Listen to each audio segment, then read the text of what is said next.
Por el otro lado, ¿no? Acá hay una diferencia, ¿no? A ver, lo que me cuenta una obra de arte no es lo mismo que me cuenta un objeto científico, digamos, un concepto.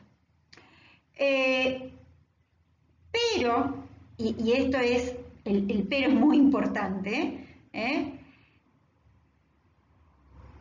el arte libre, que es el arte bello, que es el verdadero arte, tiene la dignidad suficiente para ser considerado científicamente, ¿no? Es decir, se puede hacer una ciencia de las artes solo, ¿no?, del arte verdadero, que es el arte libre, que es el arte bello. Por ello la importancia de lo bello artístico, porque sobre lo bello artístico, lo bello artístico lo puedo considerar científicamente, ¿no?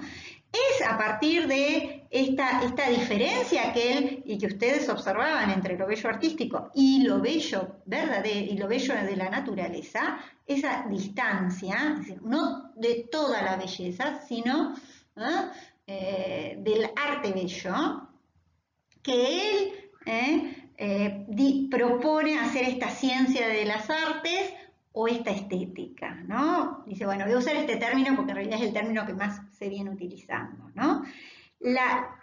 Y entonces acá es la importancia del arte por esta liberación, por cómo manifiesta, por cómo libera el verdadero contenido de los fenómenos, de su apariencia, de su ilusión, es decir, los fenómenos del arte, frente a la realidad común, tienen una realidad más verdadera. No están en un pie de igualdad con los objetos de la realidad, ¿no? Entonces, ese primer distancia entre la vida cotidiana y las obras de arte. Dice, esto tiene otra entidad, ¿no? E incluso él está pensando en el siglo XIX, en donde, digamos, ¿qué pasa con ese arte en su contemporaneidad? En donde él está pensando, está escribiendo, ¿no? Dice, bueno, necesita de una ciencia porque el arte invita a la reflexión pensante, ¿no? Porque el arte ya no puede ser juzgado, ya no lleva a la intuición, sino a la reflexión, ¿no? No hay un puro azar, ni una mera forma, sino que hay un proceso de pensamiento, un proceso reflexivo. Eso está diciendo en el arte contemporáneo a su vida. Por eso la importancia de la época en la que está escribiendo Hegel. Por eso estas obras que estábamos mirando, contemporáneas a este principio del siglo XIX, ¿no? Fallece en el tren. Para ir a este texto del sistema de las artes, ¿no? Él dice, bueno, estoy pensando en esta ciencia, empiezo a hablar sobre qué es el arte bello, y después empieza a explicar qué es el artista. Esa es la segunda parte que ustedes van a leer y van a recuperar cómo define al artista, ¿no? ¿Qué relación tiene este artista con la libertad? ¿Qué relación tiene este artista con el talento, con el saber hacer? ¿Cómo se plantea? Y lo que a mí me interesa en este eje, propone un sistema de las artes particulares, dice, el mundo real del arte. ¿Cómo eso se concreta, ¿no? Pero fíjense que él parte de esto de llegamos a la intuición, llegamos a ver las obras, pero antes tenemos formas del arte que se realizan en el arte propiamente dicho, ¿no? Entonces, él habla de tres modos, de tres estilos, el severo, el ideal y el gracioso, ¿no? En donde empieza a observar cómo se va presentando y cómo cada uno haciendo lo que es una negación del otro para una superación, ¿no? Y es así que llega a esta búsqueda permanente que es la representación de lo absoluto, que es lo que busca el arte. Entonces dice, bueno, primeramente tendríamos es decir, las distintas maneras de expresar ese espíritu, ¿no? Entonces dice, bueno, por un lado la arquitectura no animada, por leyes del espíritu, sino por leyes de la materia. Por el otro lado la escultura, que busca representar la individualidad del espíritu. Y luego, superando la escultura, las artes que representan el alma humana en su interior, en su concentración, ¿no? A esas artes ubica la pintura primero, porque expresa el alma y para ello usa la materia, pero es decir, la materia está dominada por el alma. La pintura sería superada por la música, como sentimiento de lo invisible, así la define, dice, y el elemento es el alma, y luego, finalmente, la poesía, ¿no? Como el verdadero arte del espíritu, dice, es la síntesis y reproduce en sus dominios las demás artes, ¿no? La considera como un arte universal, ¿no? En esa triada que va planteando, ¿no? Después explica cada una de ellas, ¿no? Y de esta relación con... y dentro de ello llega a plantear otros tres momentos que están vinculados a las formas esenciales que adquieren. Entonces habla del arte simbólico, ¿no? Y el ejemplo sería esa arquitectura, es decir, la idea está indeterminada, ¿no? Hay un intento por exagerar, a una incertidumbre de la idea. Él piensa en las obras de Egipto, ¿no? Esta monumentalidad de obras en donde, si yo veo, lo que domina es la materia. Por el otro lado, él dice el arte clásico, ¿no? En donde está esta concordancia, este equilibrio entre idea y forma, ¿no? La idea se comprende, ¿no? Y él está pensando en las esculturas griegas, ¿no? Es decir, en donde hay un equilibrio. Y luego, ya desde el cristianismo en adelante, él va a hablar de un arte romántico. Romántico no en el sentido del romanticismo como periodo del siglo XIX, sino que él lo lleva desde el cristianismo en adelante. Ustedes piensen que la superación de este arte romántico, de esta tercera etapa, va a ser la religión, es decir, la superación del arte.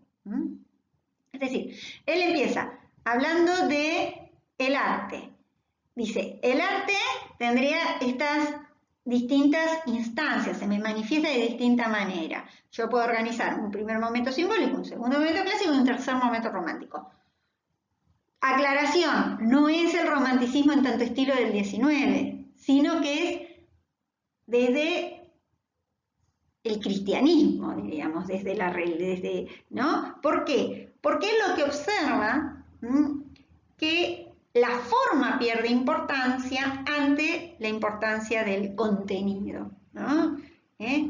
Se supera el ideal de lo bello, tiende a desaparecer lo sensible. Fíjense que empieza en la pintura, va a ser superado por la música y superado finalmente por la poesía, ¿no? Como la negación total de la sensibilidad, ¿no?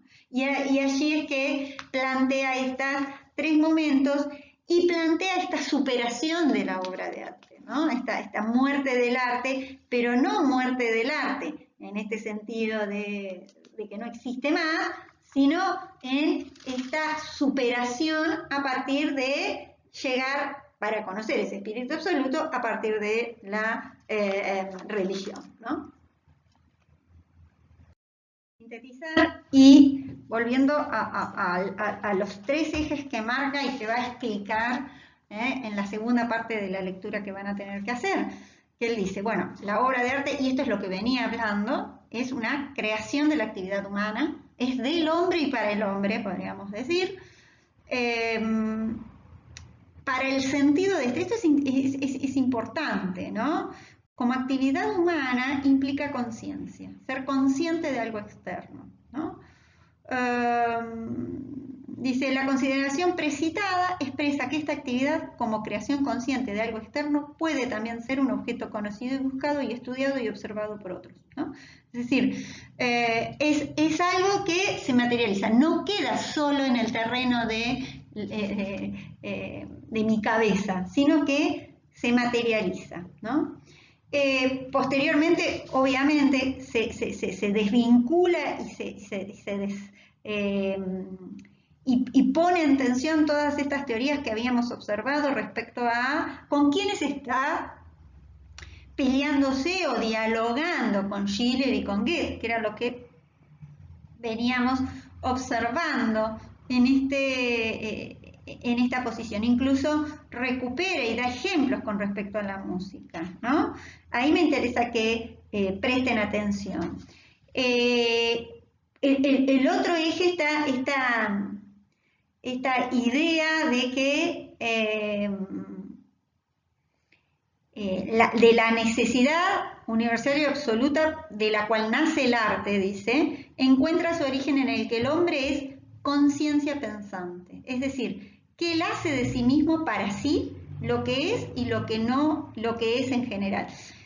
Esta superación del hombre a partir de tener conciencia de sí, ¿no? Es el hombre el que puede hacer esa obra de arte, ¿no? Las cosas naturales solo son solo inmediatas, es decir, la naturaleza es esclava, ¿no? La naturaleza no tiene conciencia de sí.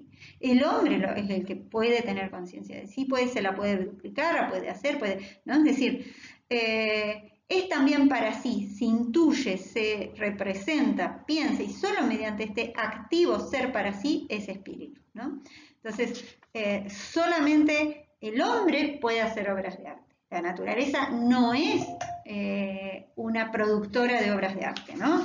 Y esto recupera ese concepto que habían visto anteriormente con respecto a ¿y cómo va a ser ese hombre? Es un hombre libre, ¿no? Está producida para el sentido del hombre, ¿no? Es decir, si bien es captada por lo sensible, por la intuición, ¿no?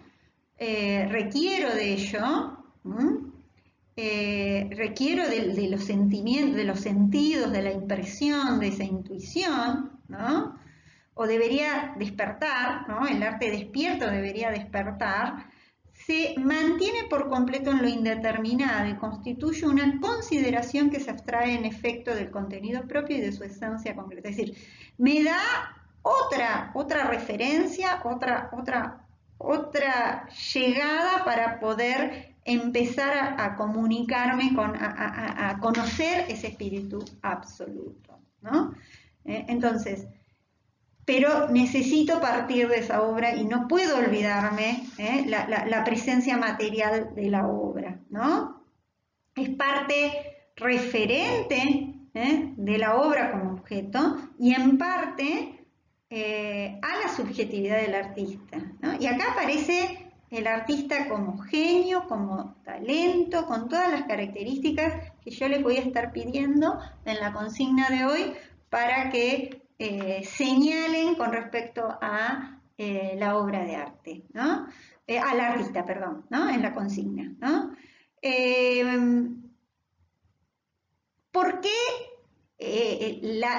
diríamos, por qué lo bello artístico y lo bello natural y por qué solo el hombre puede hacer una obra de arte? Porque está vinculado a este espíritu absoluto. Porque solo el hombre tiene conciencia de sí y para sí, y solo el hombre puede hacer obras creadas para el hombre, que se manifiestan, que se expresan para el sentido del hombre, como dice, pero que se captan por los sentidos. ¿No? Que ese camino se inicia a partir de los sentidos, aunque después se supere, pero es necesaria esa intuición reflexiva. volviendo al concepto que decíamos anteriormente.